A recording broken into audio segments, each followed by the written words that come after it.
Thanks a lot for organizers for invitation and give me possibility to talk on functors. It's my old interest. As you said, there will be three talks. In the first talk, I will merely consider basic definitions. Most of them you already heard today, and some examples. Tomorrow I will going to talk about the Goodwillie-Taylor tower constructed by Johnson and McCarthy, and related Eilenberg-Martin-Cook construction, and also functor homology. And this last lecture I will somehow combine with algebraic topology and give the link with topological Hochschild homology. So I will start with the cross effects because that's the how polynomial functors come.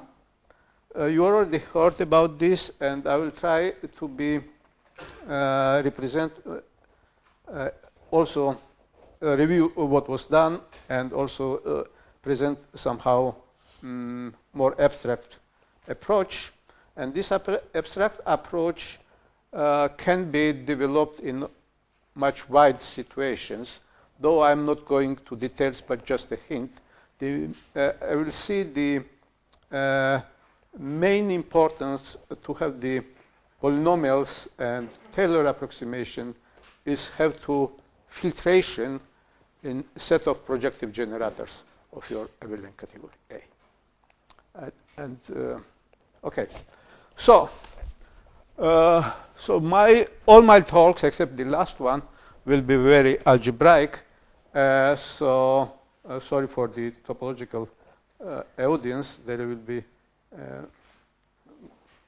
very little topology presented. Main category which we are going to work is functor categories. So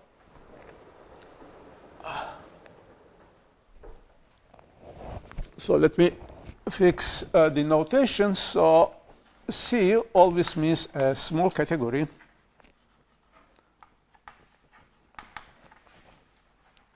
Or essentially small category which is equivalent to small category. And A is usually abelian category in main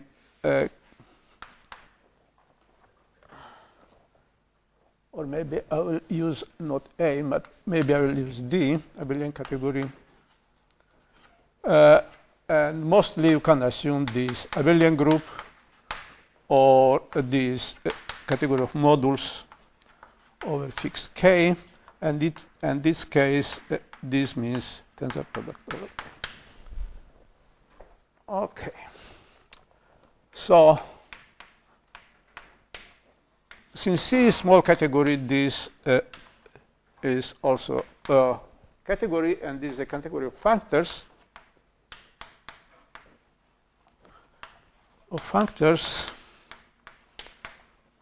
From C to D. The main property of this category is that this category is abelian category.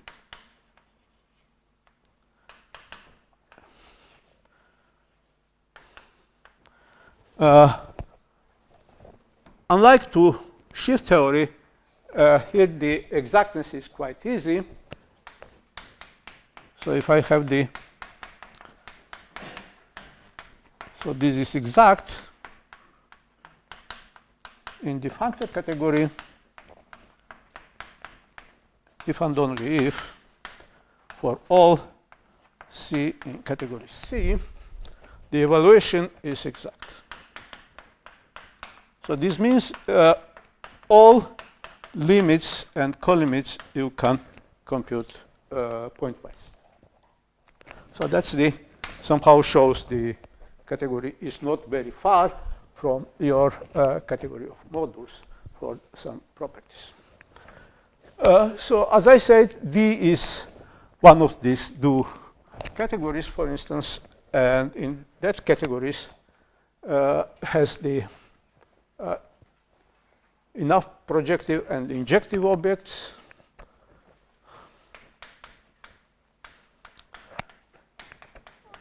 has enough projective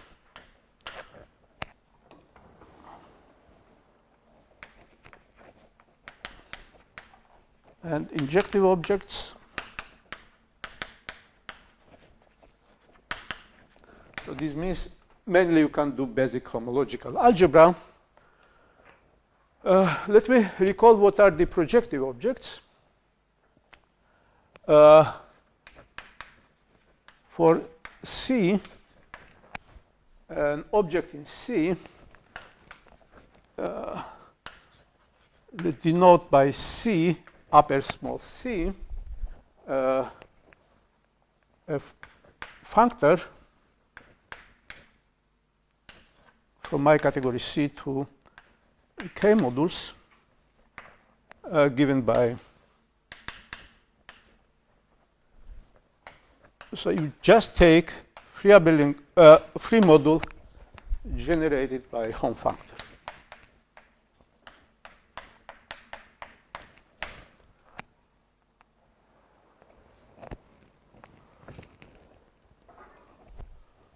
So the first important fact, which is basically Ioneda, says that in our functor categories,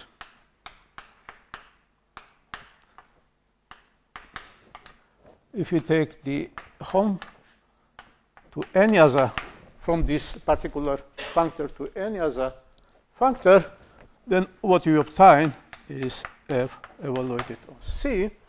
So you see this functor is exact with respect of F. That was how exactness was defined. And it follows, therefore, this is exact on F. And hence, this is a projective. So these functors is projective. And fact, this family is a family of projective, small projective generators.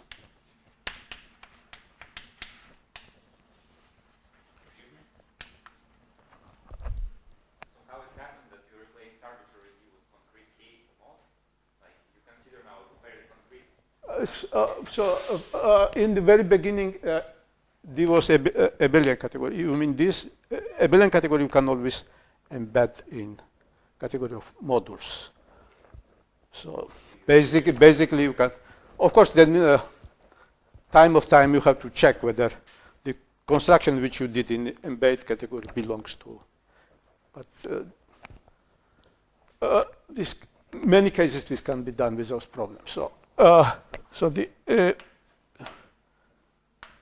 So let me somehow concentrate in case when these category of modules, then we don't have this trap. So and this is a family of small projective generators. So since maybe some of you don't know this notion, which will play an important role, let me recall. An object A is small if home respects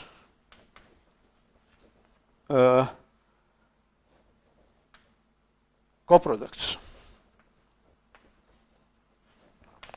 And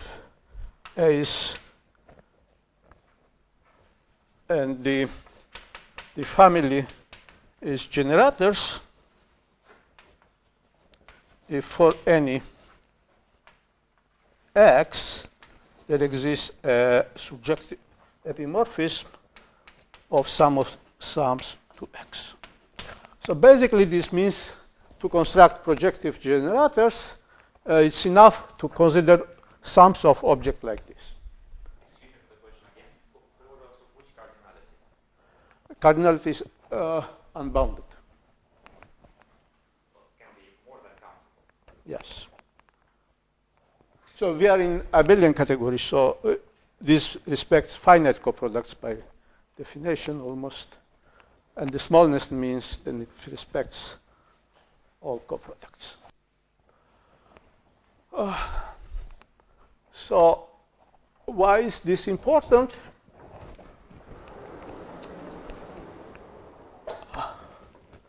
Well, it's not so easy to get this up. So this is important because of the following results which we use. Another lemma, if A is an abelian category,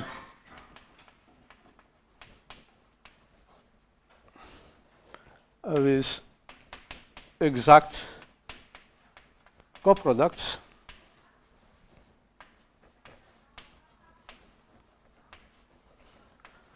and so you have the family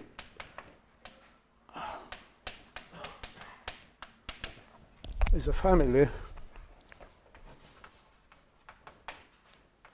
of small projective generators. So I must be a set. Then A is equivalent to category of additive functors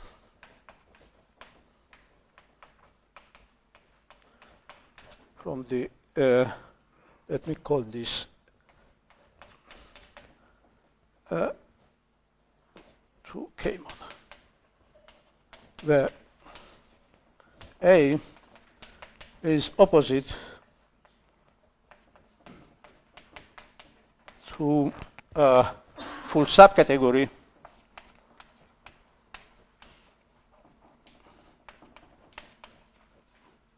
with objects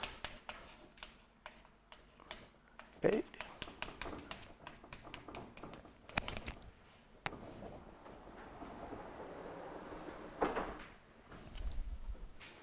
So this is certain principle which you can recognize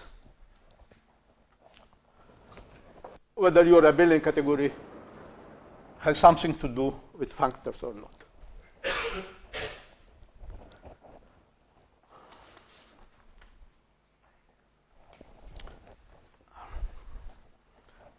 So this setup is too general. And let me now consider the situation which was explained at the first talk. So I will assume now C is has finite coproducts and has zero objects.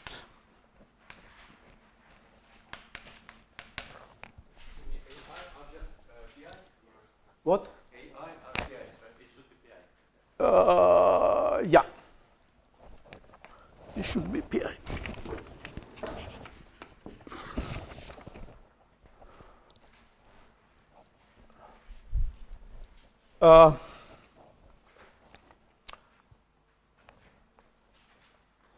And in order to define, so in this category, in this case, we have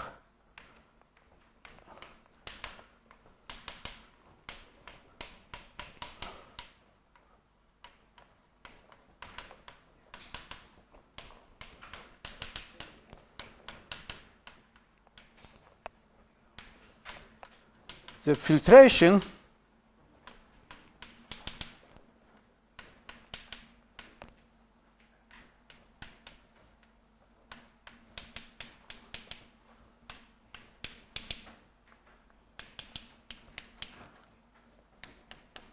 so this category has lots of subcategories. So basically these are functors of degree less or equal to k. So what does it mean, degree of functors?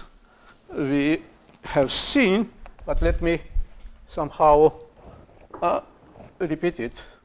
So cross effects of maps. So A and B are abelian groups, and F is a map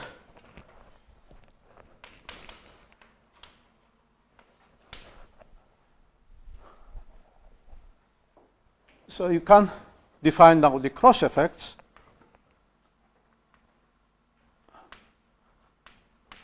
So they would be maps from A to B, and you can define this for all n, including n is 0. So this is only difference which was so that from the previous lecture. So this is simply constant term, so evaluation at 0, and then you define cross effect of 1, simply f minus cross effect of 0, and so on. So cross effect of 2, so this would be now the map with 2 variables, and this is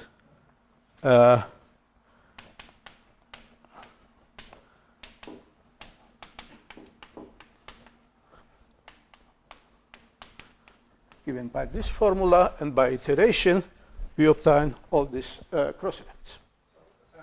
So the zeroth cross effect is f of 0? Right. So the main property is that if you apply to the sum, then you can decompose in a canonical way as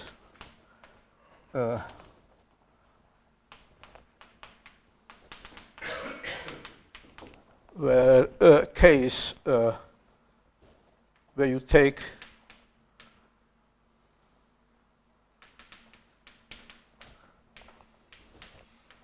all possible subsets.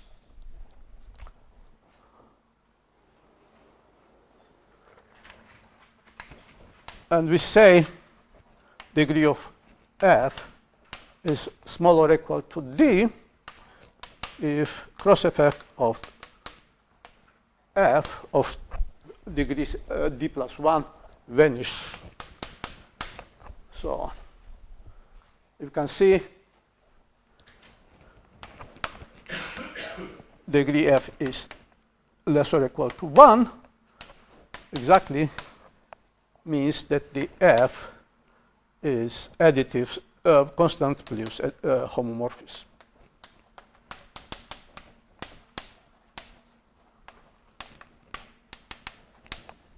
So in general, is the cross effect measuring how far is mapped to be homomorphism?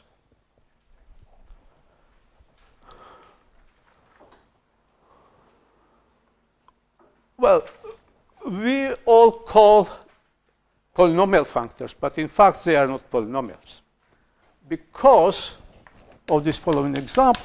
So we can take, for instance, the map f, which is given by x, x minus 1, x minus d plus 1, divided by d factorial, and this is will define map, though this is not a polynomial.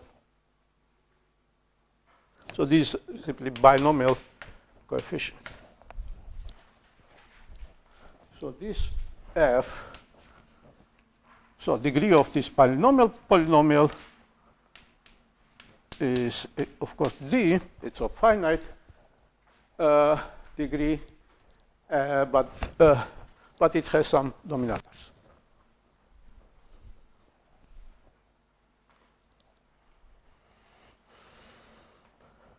So we can move now to functors by exactly the same way as was done in the first lecture. So if f is a functor from C to, say, K mod, you define zero cross effect to be evaluation of at 0, and then you define the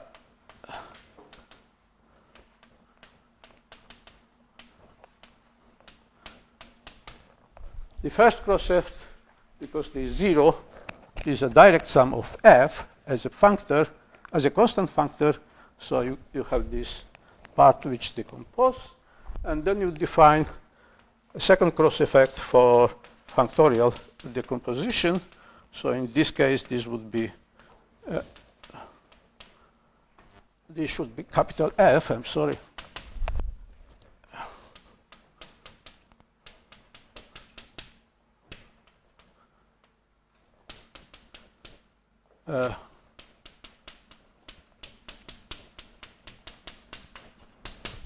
So, of course, these are direct sums, and the formal definition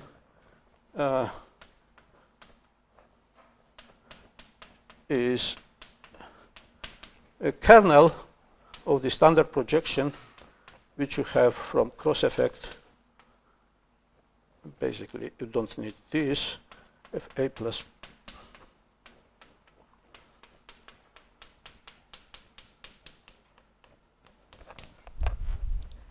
so, and you can iterate this. And the main property is, again, if you have the several summands, then you can decompose as a big direct summand of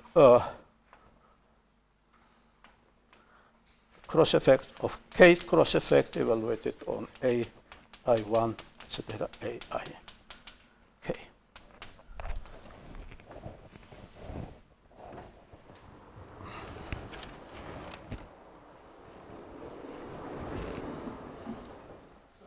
What's the first cross effect? I mean, I see you got the 0. Yeah, you have the standard projection from F to F0, because this is 0 and any object maps to 0, so you have this. Since this is 0, 0 also maps to A, and this is direct sum. And then you take the kernel. So that's the first cross effect of A.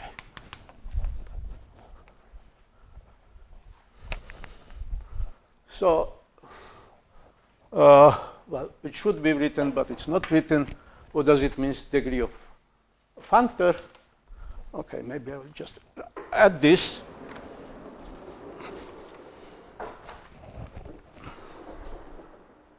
So the functor has degree less or equal to d if and only if d plus 1 cross effect vanish.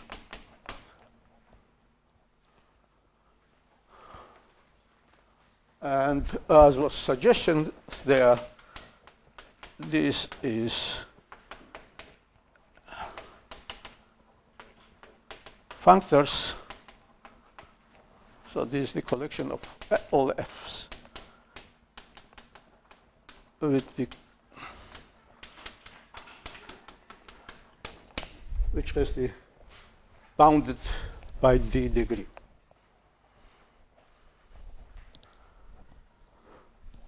So degree of functors has the lots of nice properties. Among them is following lemma. Maybe I will start to formulate this lemma in this part.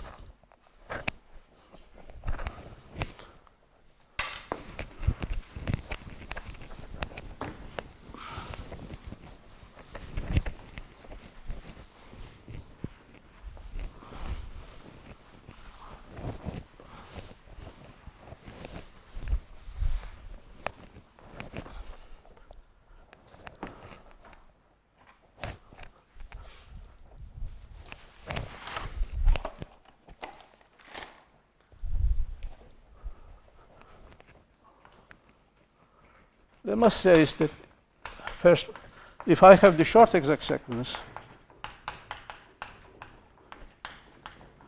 in my functor category, then the degree of the f is maximum of degree of f1 and degree of f2. Second, well, maybe it's important to observe that the first of all we have the tensor product. I assume they are functors, and then I can define tensor product simply pointwise. So it's not the tensor product over category C, which is complicated gadget, but this looks like quite easy.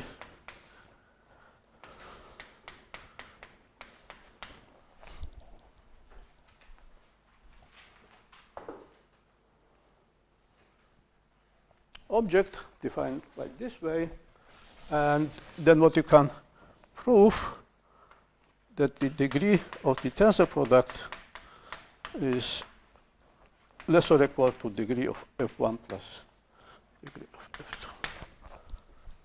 And many cases, of course, we have the equality. And the third is a following situation. Assume we have the f, and also you have t from any other category of modules, so then you can take the composite. And this is times degree of f. So the usual properties which you can expect, you have it.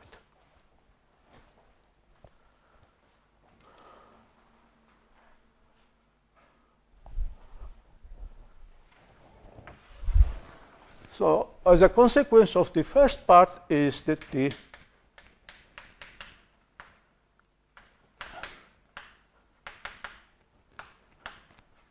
so this is also a Abelian category.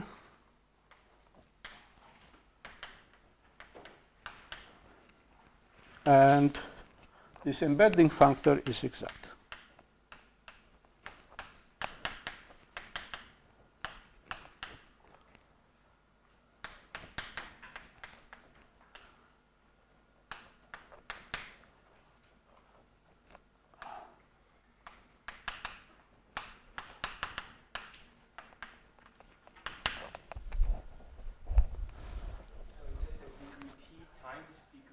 Right. It's not, so they are numbers, so we can't compose. Or composition of number is just product. And this math here is just the inclusion? Yeah, this is inclusion, and this inclusion is exact. Here is the main point. Okay, so we have this filtration. So I define it all terms except this one. Let me define this as well. So you can think them are analytical.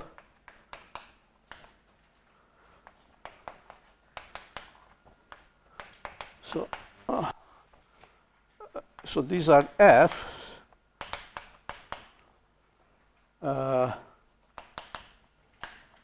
Such that the F is union of Fi with degree of Fi is smaller than infinity.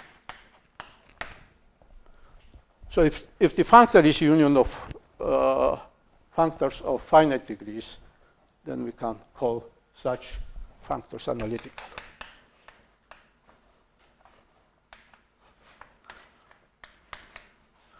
Of course, even the in general, this category and this category are not same, though there are interesting examples when they are really same. So somehow we can expect this more approach to this category, but the goal is somehow to understand this and in what sense it approaches. So the inclusion from degree D to D plus 1 does not have to be exact, is that right? It's also exact. So all these inclusions are exact. Since this is exact, it follows then this is also. Since this is exact, it follows the middle terms are also exact. Okay, so all these functors are exact.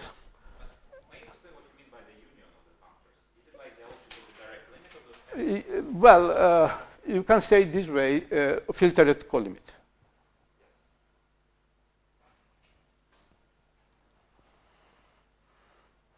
But you know what is subfunctor, so union of subfunctors of finite degree.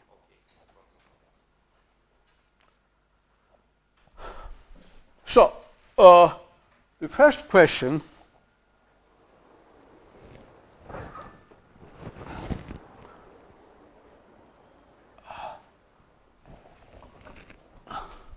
which you can ask whether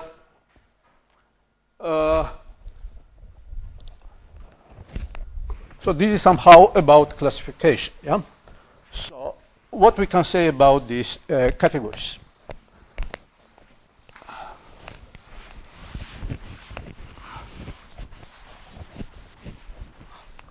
As I said, we are calling finite degree functors polynomials, but they are not really polynomial functors. Let me now introduce what are really polynomial functors. They are known as strict polynomial functors. Before I will do this, let me formulate the following lemma, which is the in degree, when d is 1, this was already formulated, so it's simple generalization.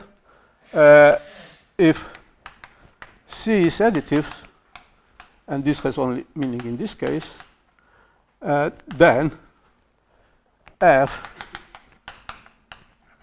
say K module, is of finite, has a degree less or equal to D, if and only if, for all A and B,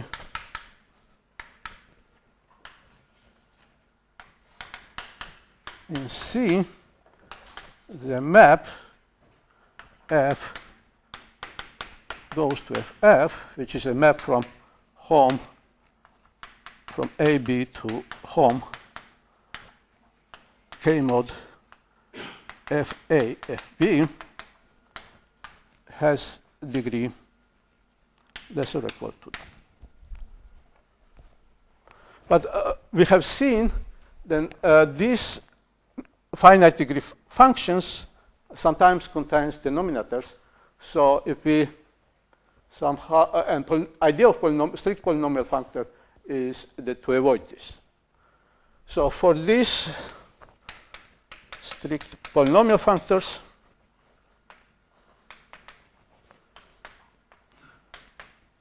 formal definition goes to Andrei Suslin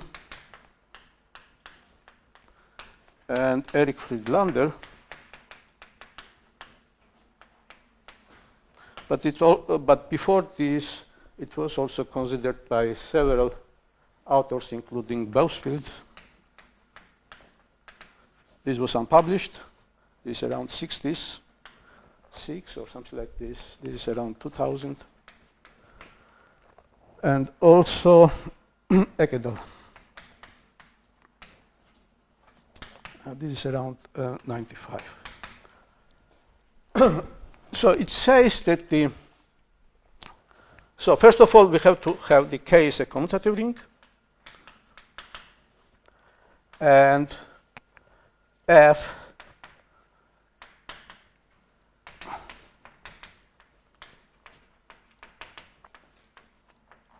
is a functor such that this map which we had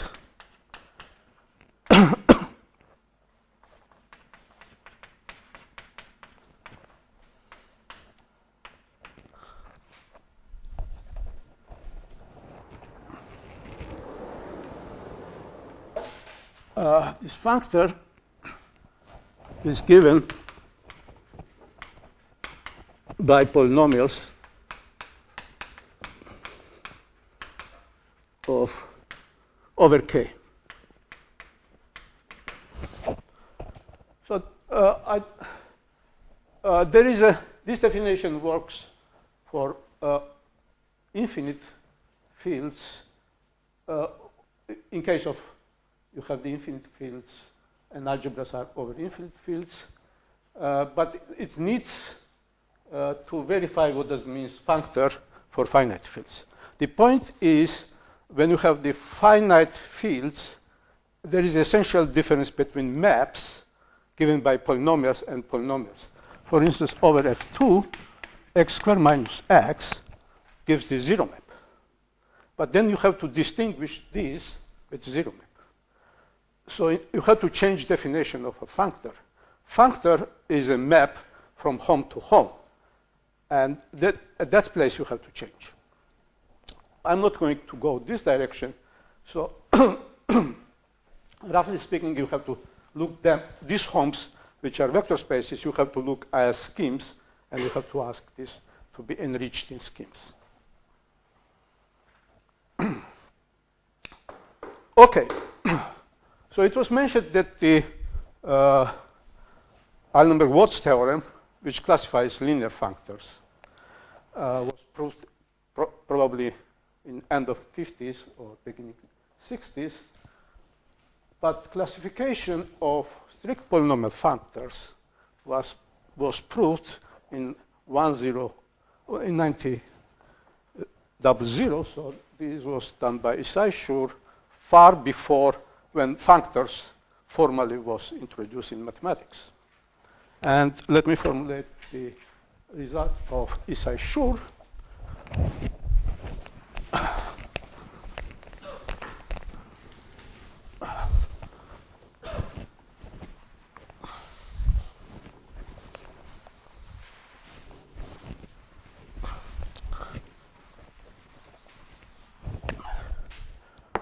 So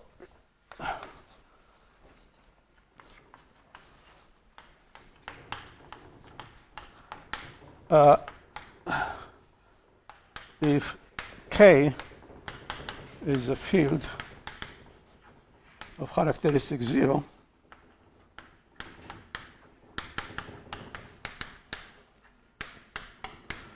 then any polynomial, then we have the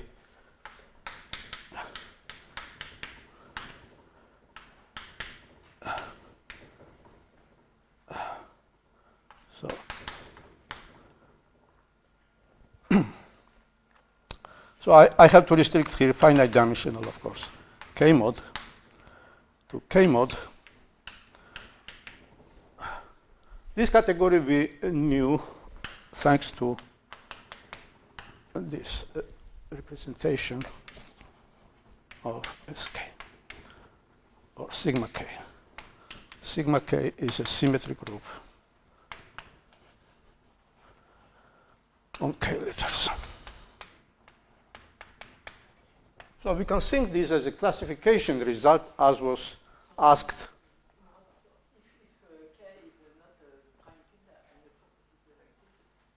If a K is not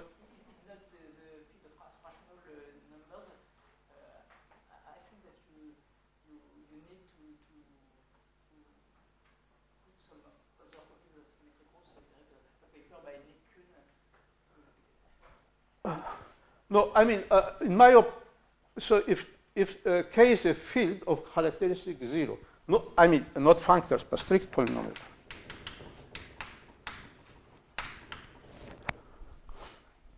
I'm sorry. Here you need really strict polynomial functors.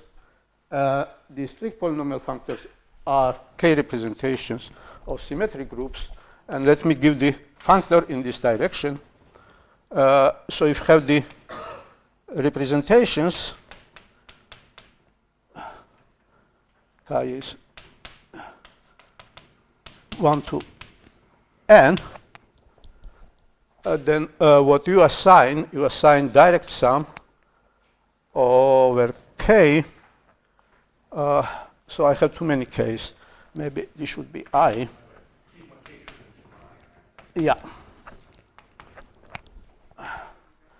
This should be also I, and this should be I.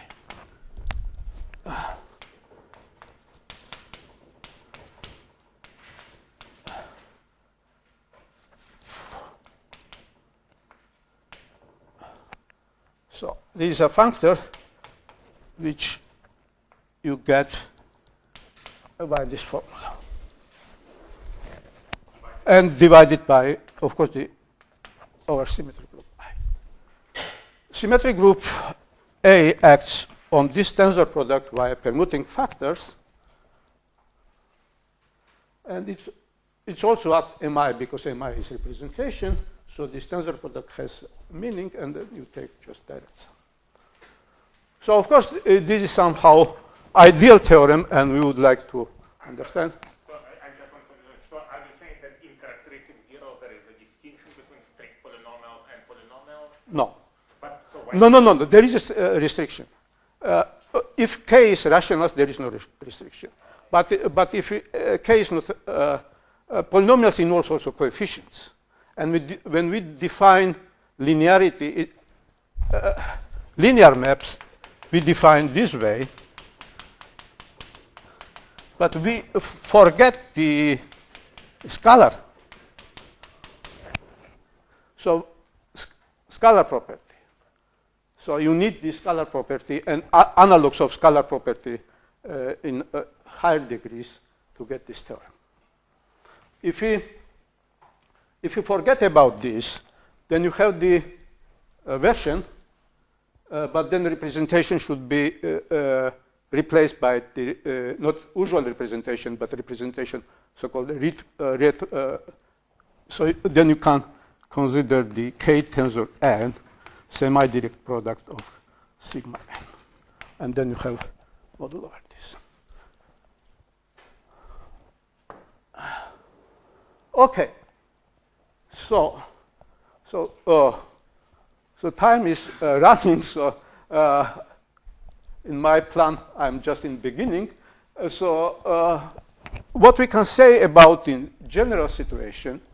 So in general situation, we don't have, of course, this nice result, but we have following a very rough idea what is going on. So if you consider this. So this is the C.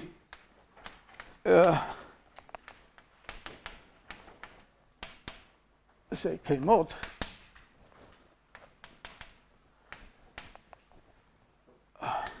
This inclusion is so-called the cell subcategory.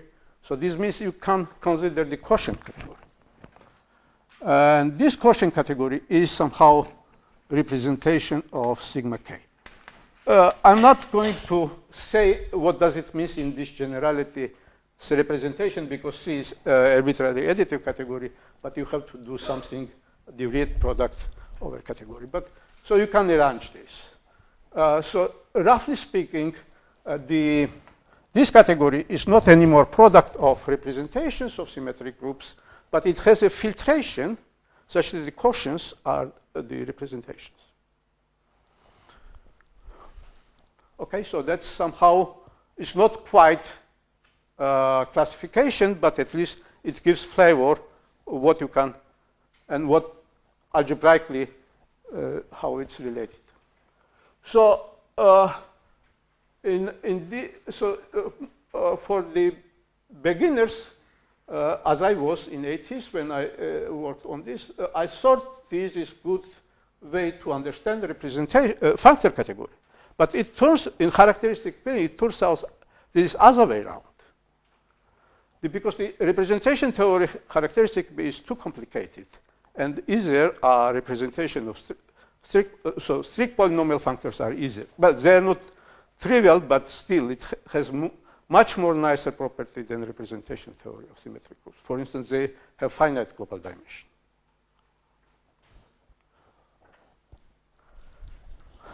These things was discovered, as I said, Suslin and Friedlander. I just wonder, but is it correct that the inclusion from FD minus 1 to FD doesn't have both LF and... Sure. That's what I'm going to say. So here I say just this third subcategory so you can take caution. So I don't make this precise. And now I would like to say about this inclusion in more details, and of course also the full inclusion in functors.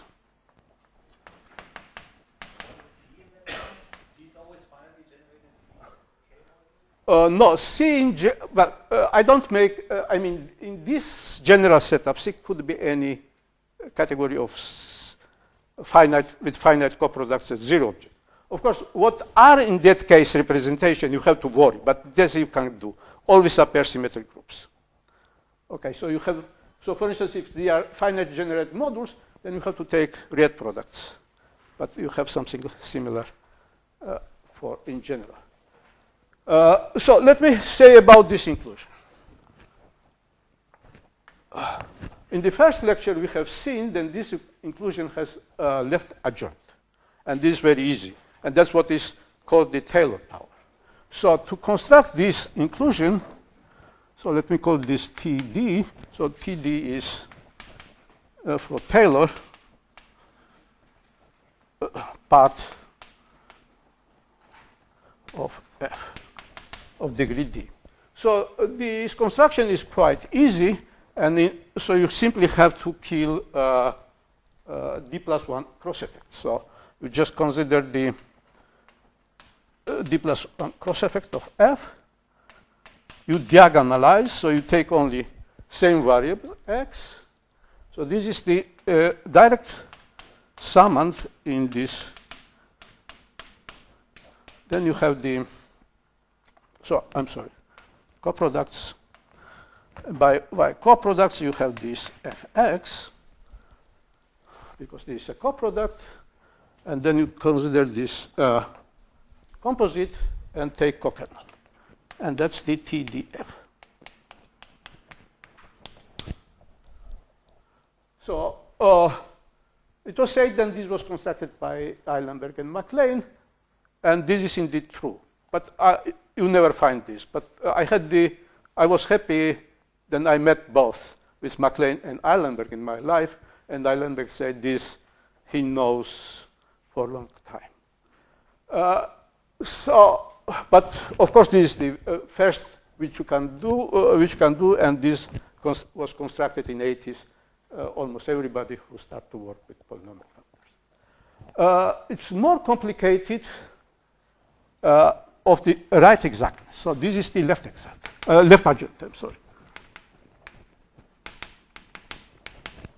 So let me call this TD. So this is the right adjoint.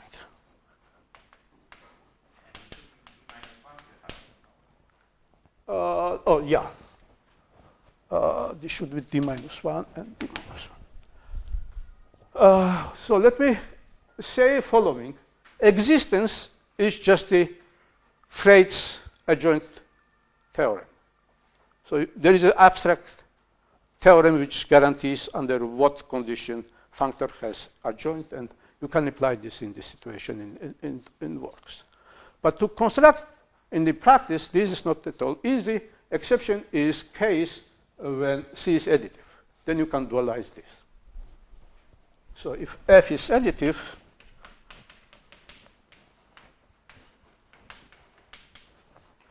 then so you can dualize this, and what you can do, you can embed y diagonal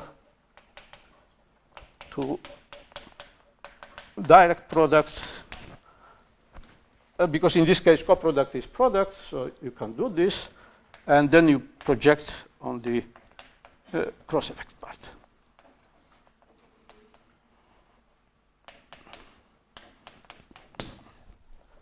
So you will obtain this map, and then you take the.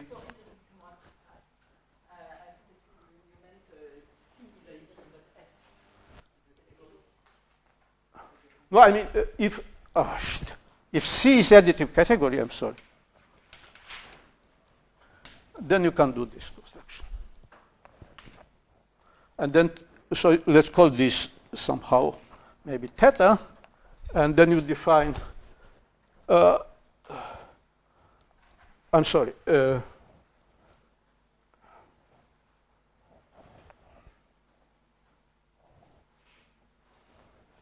you have to project on D plus 1, and then take the kernel of this.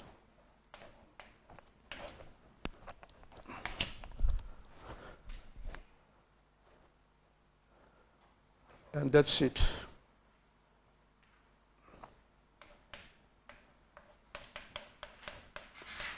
But as I said, this exists without assumption of C being additive, and it somehow has, it's usually challenge to find this construction and find the properties of this functor. So this is T upper D, right? Yeah, this is upper D.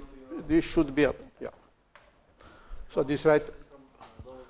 So our concentration was always related to left adjoint, because it's because, for instance, if you consider the most interesting functor, which comes from algebraic topology, so you can take abelian groups to abelian groups, and you can assign. You just forget X was group, look at as set, and consider the free abelian group. This construction appears in very definition of homology of simplicial sets, and therefore it appears everywhere in algebraic topology, where derived functors of this. In this case, left approximation, so right derived functors are very nice objects. I will say what they are, while the right approximation is trivial. It has no. So Taylor towers. So what is this? So this we had tau D. So this now we have to recall X was abelian group. In particular, it's a group. So this is a group algebra, and so it has the augmentation ideal, and you kill this. So I is augmentation ideal of the group ring Z X. While the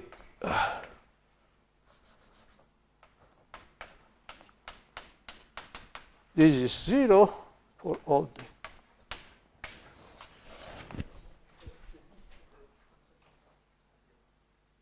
So you don't have the additive part in free abelian groups.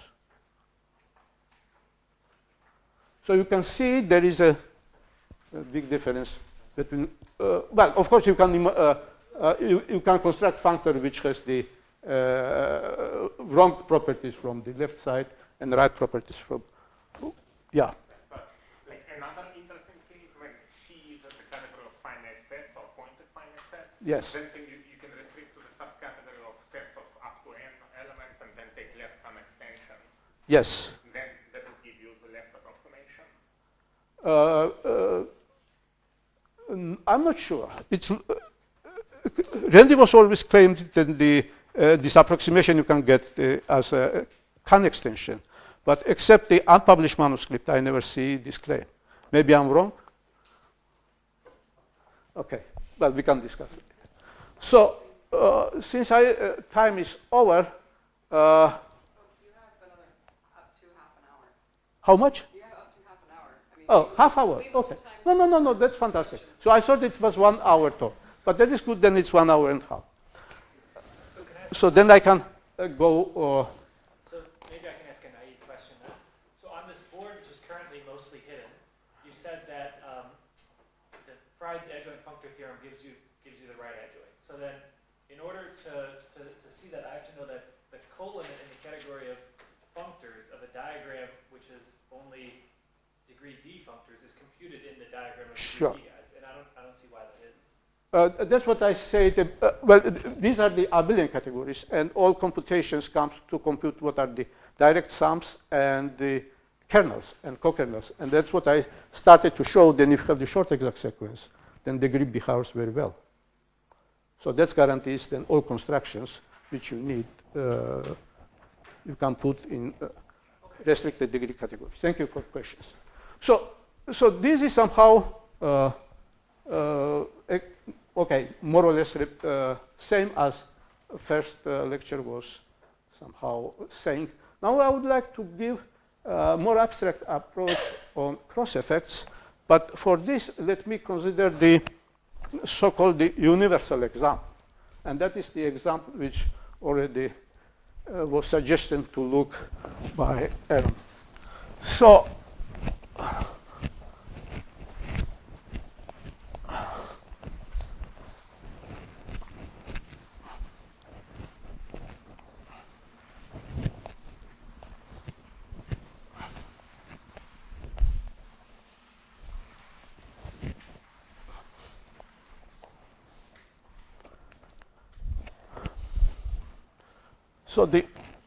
I will start by following notation.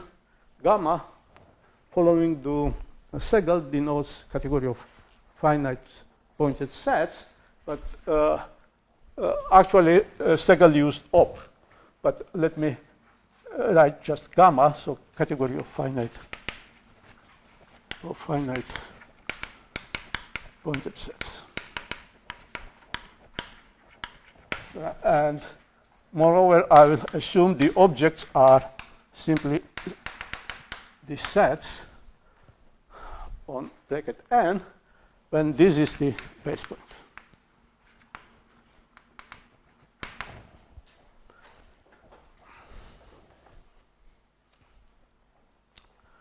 Okay, and we are looking for the functor categories in this case.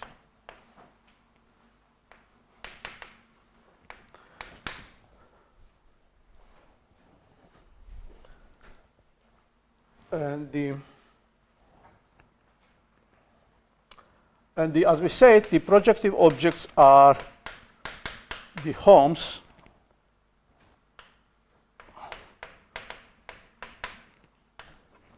like this.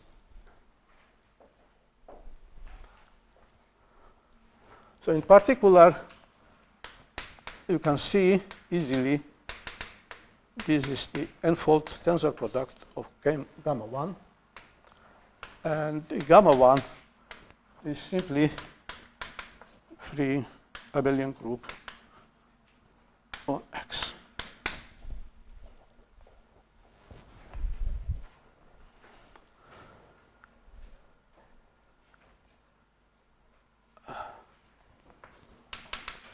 Since gamma n are projective generators, and from this decomposition, it's clear that if you take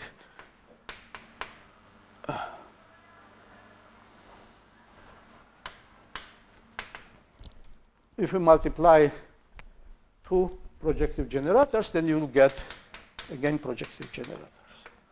So it follows from this that the tensor product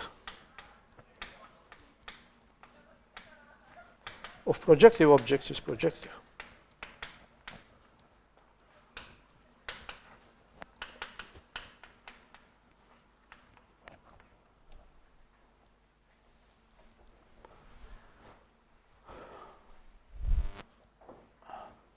Let me look what is the gamma naught. Gamma naught is the constant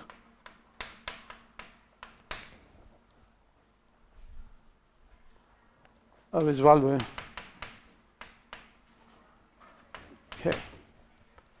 And of course, this constant functor, as we said, has, so we have this canonical inclusion projection, because this is a zero object. And it follows that the gamma 1, you can decompose as gamma naught, so constant part plus something which I would like to denote by gamma 1, reduced. So roughly speaking, this is the first cross effect of gamma 1. But I'm trying to avoid all cross effects in this part. Okay? So it follows, therefore, if I denote reduce gamma n to be n-fold product of gamma 1s, this is also projective.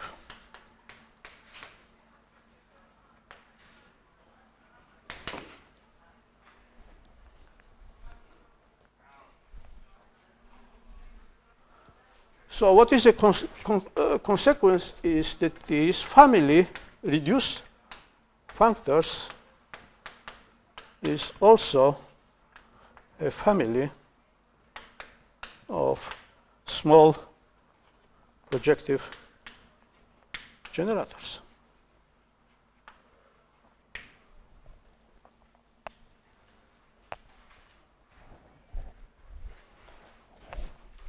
So the standard projective generators, because of this, and this, for instance, we can compare, for instance, gamma 2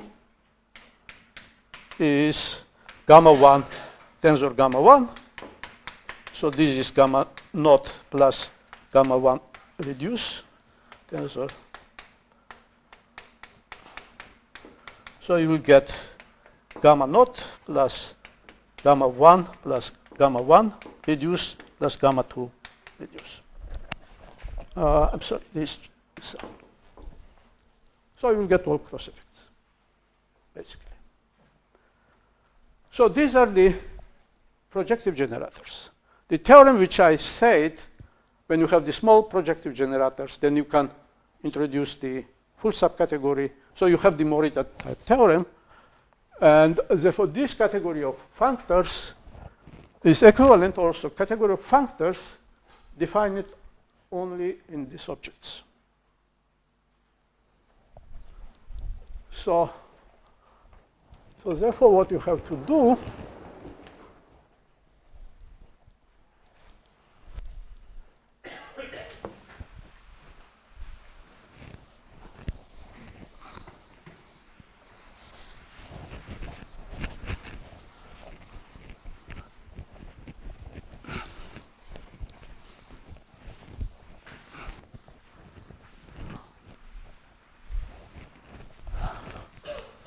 therefore, in polynomial and in cross-effect calculus, therefore the key lemma is the following,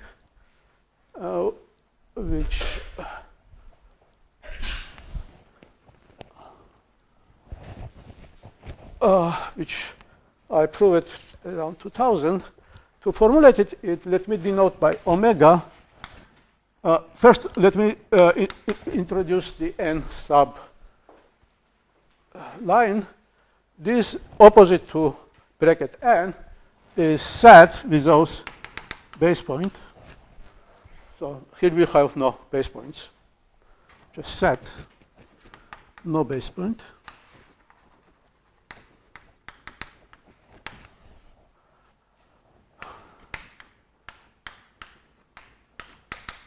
Set of all surjective maps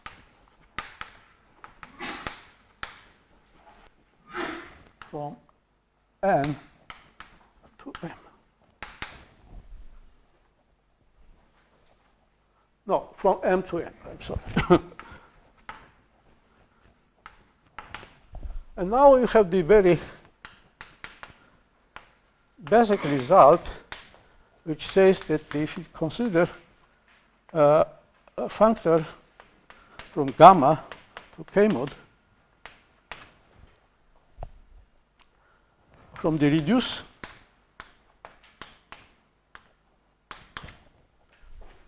projective generators, then it's free abelian group spanned on this set. So this is simply Interchange.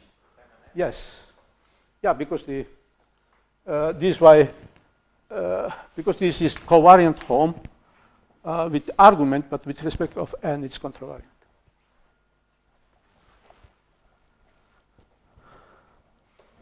So, and consequence is category of functors from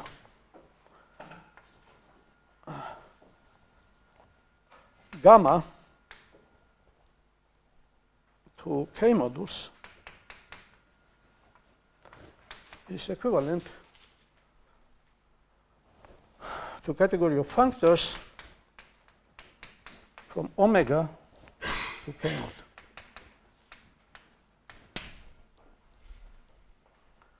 Here, omega is a category of finite sets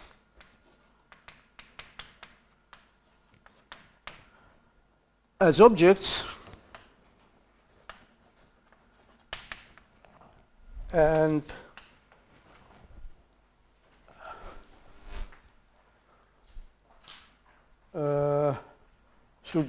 surjections as morphisms.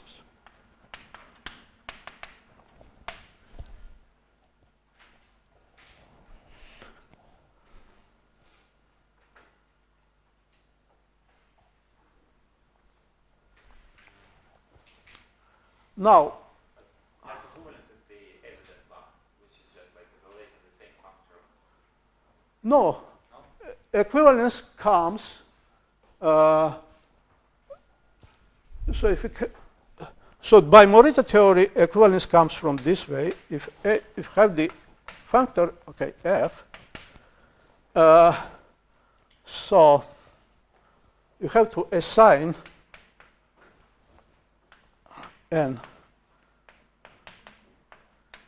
functor morphism from okay home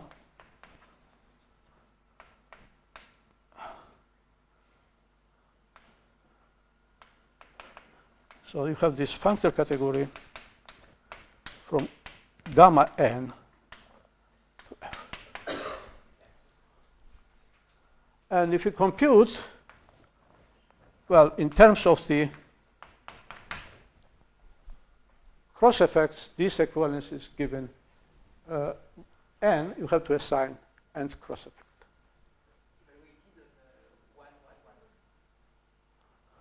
Cross effect, of course, applied.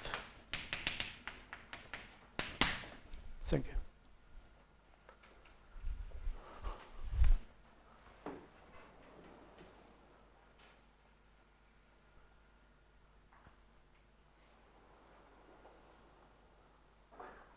Now, unlike to category gamma, category omega has directions. So you have morphisms only for one direction. So you don't have the maps from small n to big N. So this immediately gives the filtration from this side. Just those functors which vanish above N. And this filtration from these sides corresponds to filtration which we considered on the other side.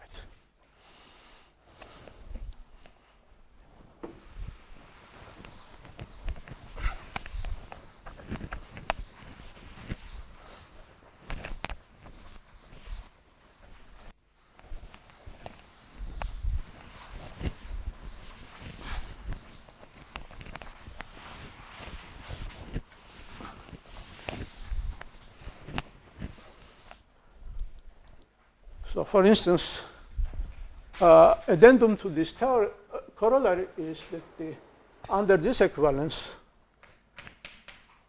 functors of degree d, well, less or equal to d, from gamma to k modules is equivalent to those functors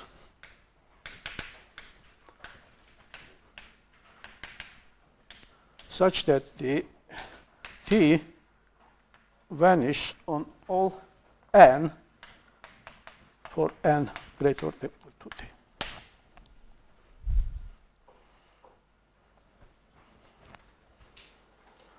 So let's look example. If d is 0, I'm sorry, if d is 1, well, we can start with t. And f is reduced, then we obtain this functor category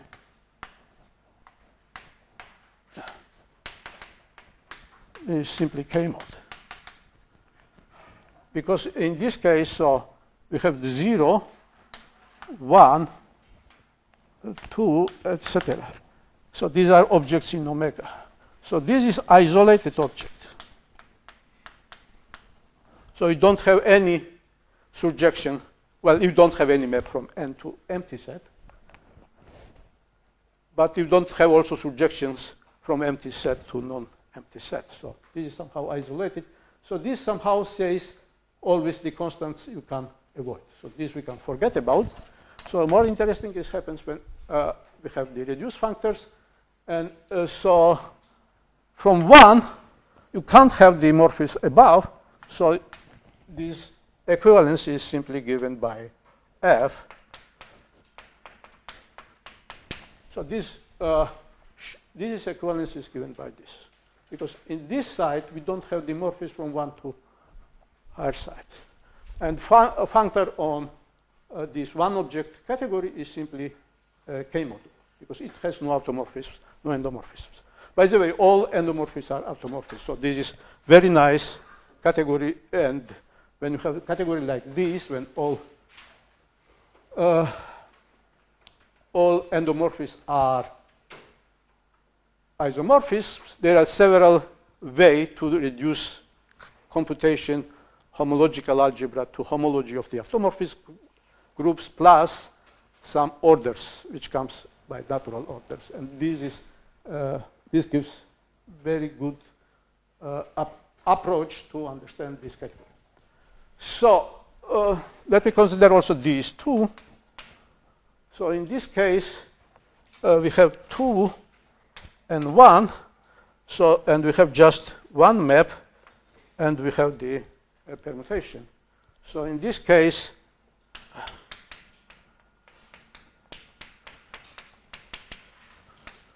you can characterize by 2 abelian groups or 2 k modules a homomorphism, which corresponds to this map action, such that this tau is 1 and p tau is p. That's all.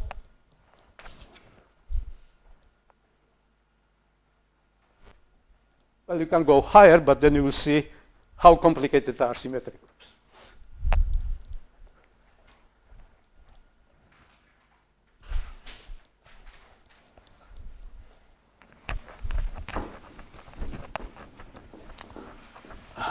As I said, this is a universal example. Why is this universal example?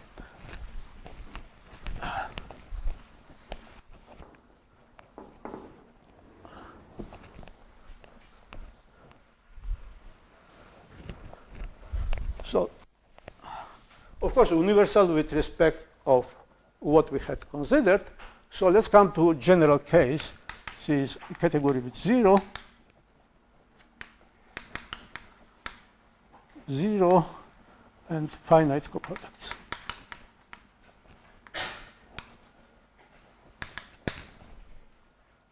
If I take C, any object here, okay, maybe let me call it LC, then there exists only one functor from gamma to C such that this one object. So the gamma is a universal. Somehow it's free on this object. This means that if you consider C like this, there is a unique functor which takes this to given object C, and LC preserves the structure, so preserves 0 and coproducts, finite coproducts.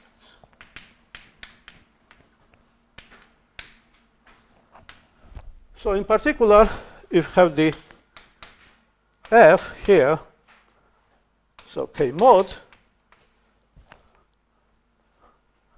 so you can consider this composite.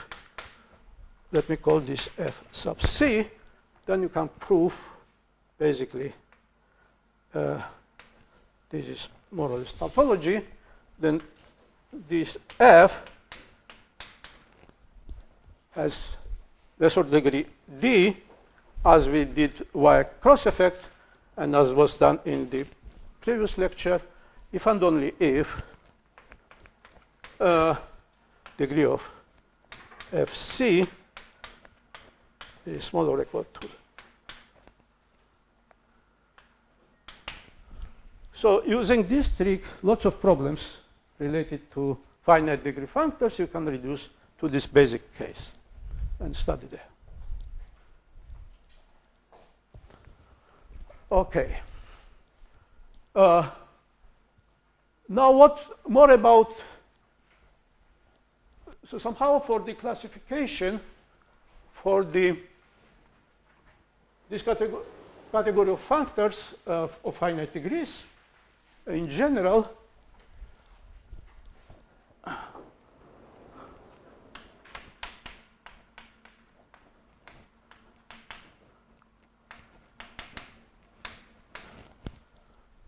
can be used this result and pass to omega because of this trick.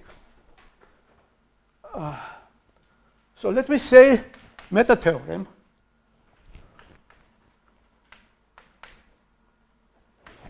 This is algebra over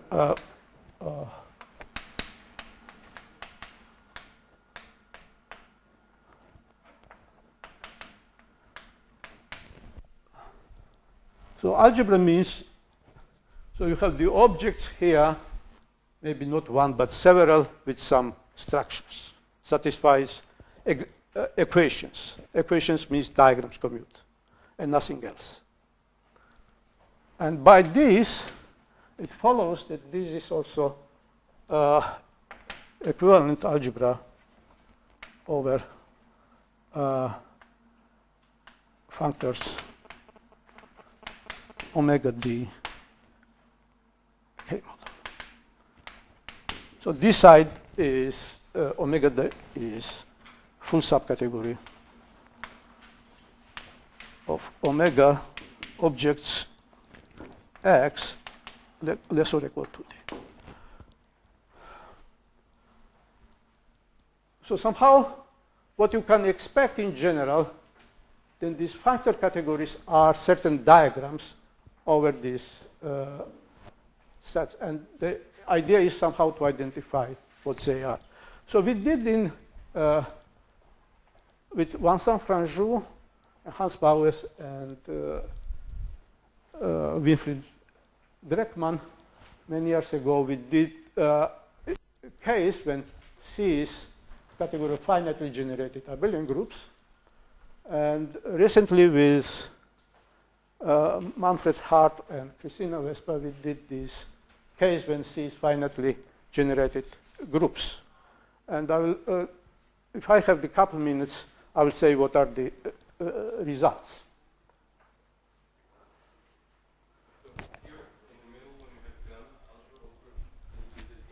I mean, algebra over this, but this is equivalent to this, and therefore this would be algebra over this. well, this you can see. No, it's not the gamma d. Here is the functors of degree less or equal to d. So they might be non-trivial for all n. But the degree is finite. Degree is finite is something, gamma 1, which was free abelian group on this set, is non-trivial for all n, but this has the degree 1. Degree gamma 1 is 1. So corresponding side is just the only 1 point, non-trivial and trivial for all other things. So somehow this simplifies lots, if you think.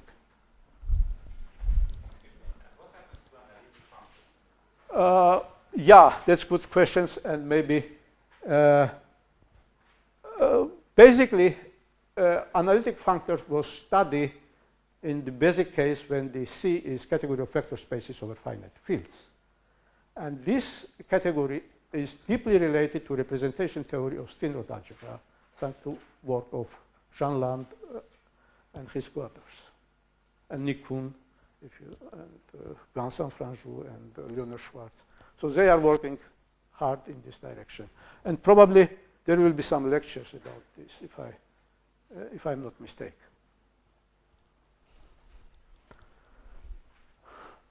For instance, in this case, all functors are analytical. That's trivial because since you have only one direction, in omega side, every functor is union.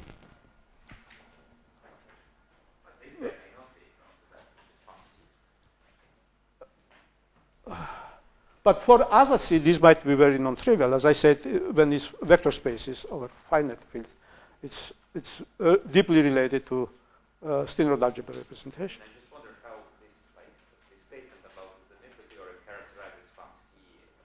No, I mean, this is the not meta theorem, but maybe strategy for understanding this computations. Okay, so, well, let me just formulate it only one results which we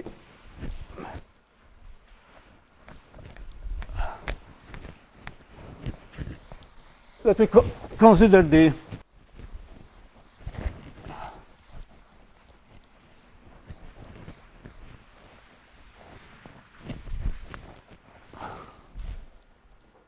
consider the case when C is finite generated free abelian groups.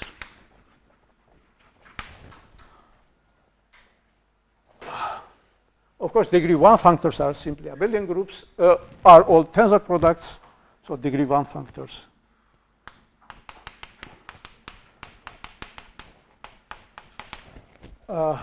So degree 1 functors is equivalent to category of abelian groups, but what happens in general?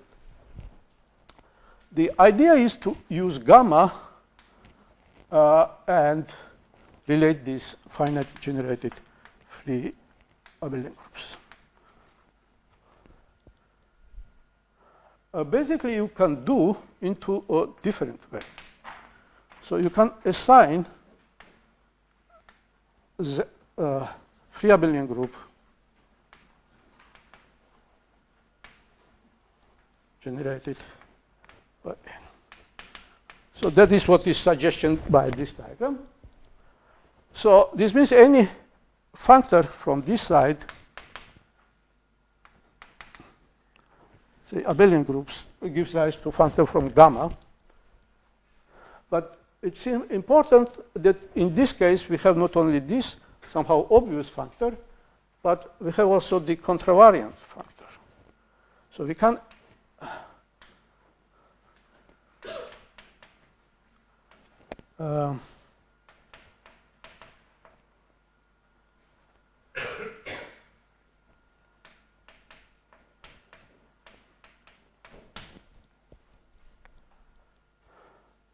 okay, so this category we can covariantly and contravariantly embed in this category.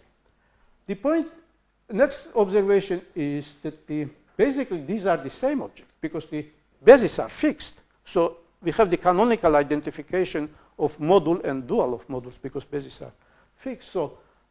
So what is happening, therefore, so we obtain object on gamma, which we call a genus functor. A genus functor is a pair of functor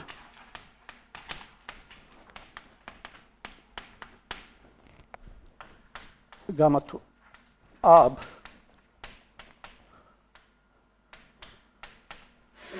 and gamma op to ab. So one is covariant, second one is contravariant. And they are the same on objects.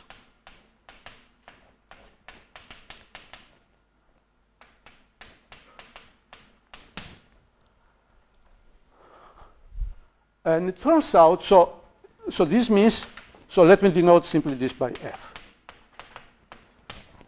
So this means if I have the map, then I have the two induced functor. One is in covariant direction,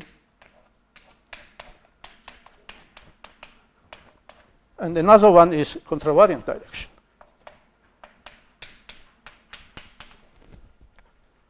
And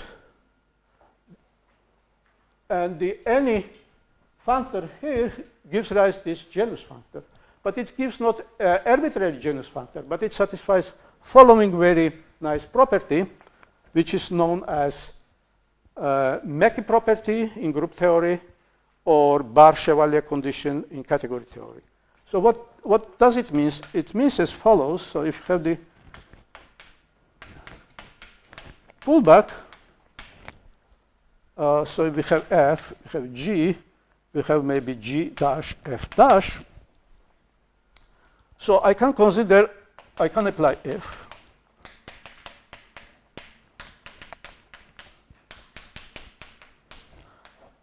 I can go in covariant direction, then in contravariant direction, and I can do this way. And this diagram commutes. So this condition, let me call the Mackey functors.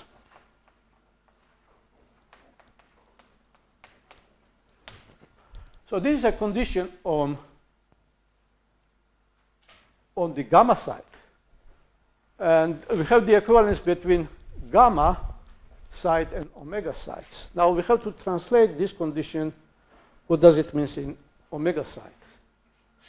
And translation gives this equivalence, but time is over? Yeah. Okay, sorry, but you can guess what it gets. Thank you. It's only going to be another. Okay. Well, okay, I'll spend 2 minutes to finish.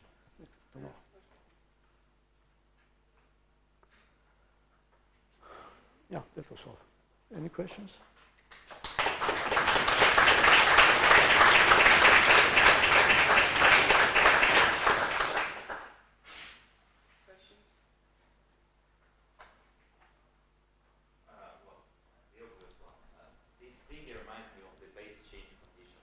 Yeah, they've been group cohomology and algebraic geometry, sure. So it's based on that. Yeah. So as I said, this is, I mean, they call different names, but the conditions are the same in every part of mathematics.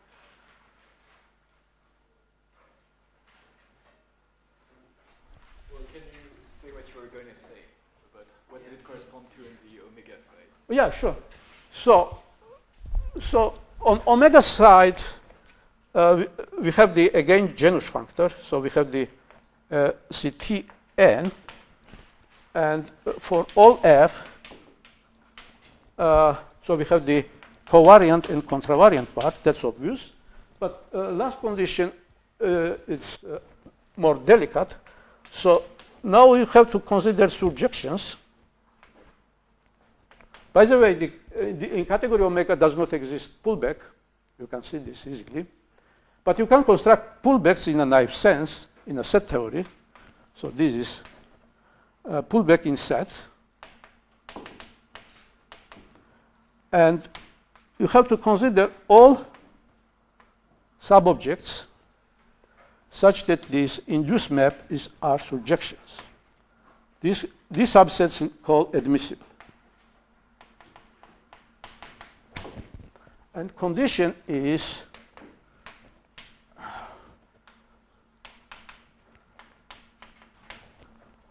that again, if you go, so if you apply G upper star F lower star, then you will get. So you have to take G upper star F and summarize to X. X is admissible.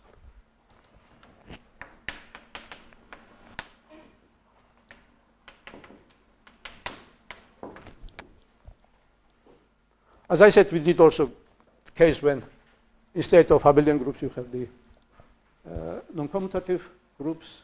And in this case, you have to make change of category of sets. You have to consider so-called non-commutative sets and things like this. But descriptions, so there you can really compute things. Thank you. Over here, you said that the spectral condition is that you take this pullback square to this square. Yes. And through these two arrows, you're just saying that that's a commutative square? Yes. And then you said that that's like a Mackey functor. Could you explain the Mackey functor? Well, usually Mackey functor is called this plus additivity condition. So it's not quite Mackey functor. The people who are working in group representation theories, they have notion of Mackey functors. It is defined on category of G sets when G is finite group.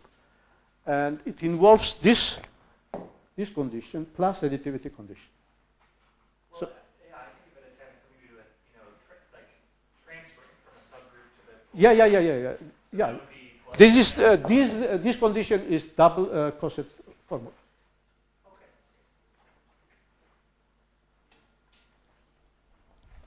This is reformulate double coset formula in this categorical way. So you never remember double coset formula, but this you always can.